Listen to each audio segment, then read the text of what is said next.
Speaker, the more they interrupt, the longer it'll take. But I'm going to make the points. I'm going to make the points. And the reason I haven't moved is because I didn't leave the Labour Party to join another party. I left the Labour Party to shine a spotlight on the disgrace it's become under his leadership, and because I regard myself as proper, decent, traditional Labour, not like the extremists who've taken over this party and are dragging it into the mud. And that's the point I'm going to make in this debate. And I want to say this. These are people, the Leader of the Opposition, the Shadow Chancellor, these are people who've spent their entire time in politics, working with, defending all sorts of extremists, and in some cases, terrorists and anti-Semites. Remember what these people said about the IRA. It might be ancient history to the Labour Party's new young recruits, but many people will never forget how they supported terrorists responsible for horrific carnage in a brutal civil war that saw people blown up in pubs, hotels and shopping centres. A few weeks after the IRA blew up a hotel in Brighton, murdered 5 people at the Tory party conference, the Leader of the Opposition invited 2 suspected IRA terrorists to Parliament. When the man responsible for planting that bomb was put on trial, he protested outside the court. The Shadow Chancellor said that, quote, those people involved in the armed struggle, people he said had used, quote, bombs and bullets, should be honoured. And they have the brass neck to lecture anybody about the rule of law. What a disgrace. Let me tell you this. Point of order, Graham Davis. Stan, this debate is about obeying the rule of law, whether the Prime Minister obeys the rule of law, not whether members talk to people who allegedly have broken the law. It's about whether we deliver the rule of law. Grateful to the honourable gentleman. His antennae are keenly attuned to the debate.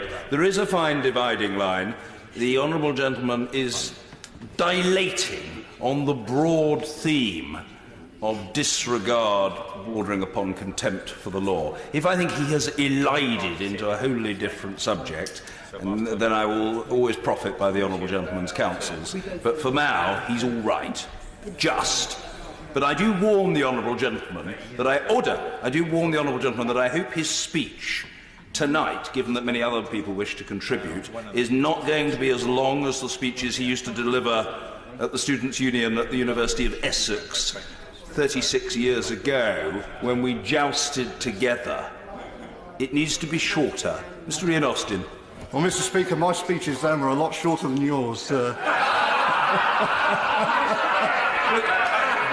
that may be, but what I would say to the honourable gentleman is that by common consent, mine were considerably better. Mr. Ian Austin. Well, I'm not going to argue that point, Mr. Speaker.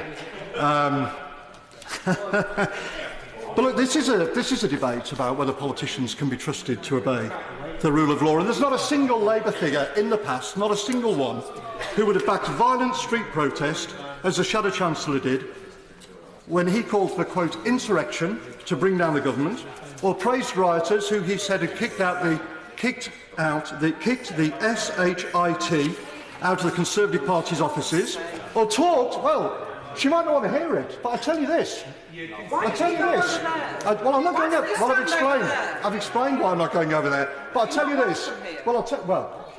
I'm here because because voters in Dudley North sent me here to represent them. As a Labour representative. And my views, and the things I stand up for, decency in politics, the rule of law, none of these things have changed, and everybody in Dudley knew exactly what I thought of these people at the last election. And I'll tell you this, and I'll tell the honourable lady this, I'm going to make absolutely certain that she's going to have to answer to her voters for these points at the next election.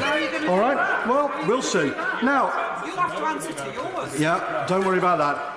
And no other senior figure in the Labour Party's history, would have joked about lynching a female member of Parliament. They don't believe in the rule of law abroad either, Mr. Speaker. They always back the wrong side, whether it's the IRA or Hamas and Hezbollah, who they describe as friends. No previous Labour leader would have supported brutal totalitarian dictatorships like the ones in Cuba or Venezuela that have absolutely no regard whatsoever for the rule of law. And no previous Labour leadership would have allowed a party with a proud history of fighting racial prejudice to have been poisoned by racism, which is what's happened under these people. Racism against Jewish people, to the extent that members have been arrested on suspicion of racial hatred, that the party itself has become the first in history to be investigated under equalities laws by the Equalities and Human Rights Commission.